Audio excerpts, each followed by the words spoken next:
Pré-laboratoire portant sur l'accélération d'une automobile jouet en physique de 5e secondaire. Le but, déterminer l'accélération d'une automobile jouet. Il n'y a pas d'hypothèse. Dans la théorie, on retrouve la ou les formules, ainsi que la définition des variables et les unités.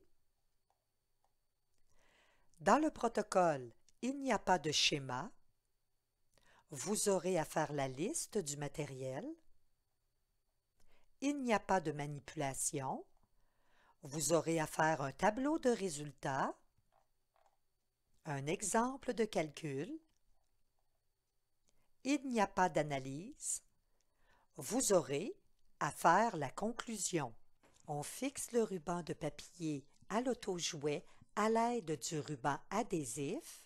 On fait passer le ruban de papier sous la vis du compteur enregistreur. On prend soin aussi de placer le petit disque de carbone.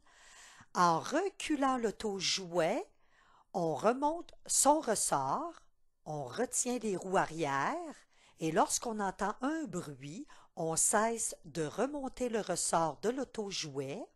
On se positionne, on actionne le compteur enregistreur et on relâche l'auto-jouet. Le compteur enregistreur a fait un point à chaque 60e de seconde. On compte le nombre de points afin de connaître le temps. On utilise seulement la portion du ruban qui correspond à un mouvement accéléré. Le nombre de points correspond à 40. Nous avons donc un temps de 40 soixantièmes de seconde. On mesure maintenant la distance parcourue par l'auto-jouet en 40 soixantièmes de seconde. Cette distance correspond à 37,8 cm. Le plus petit intervalle du mètre a une valeur de 0,1 cm. Vous avez maintenant tous les résultats afin de compléter votre rapport de laboratoire.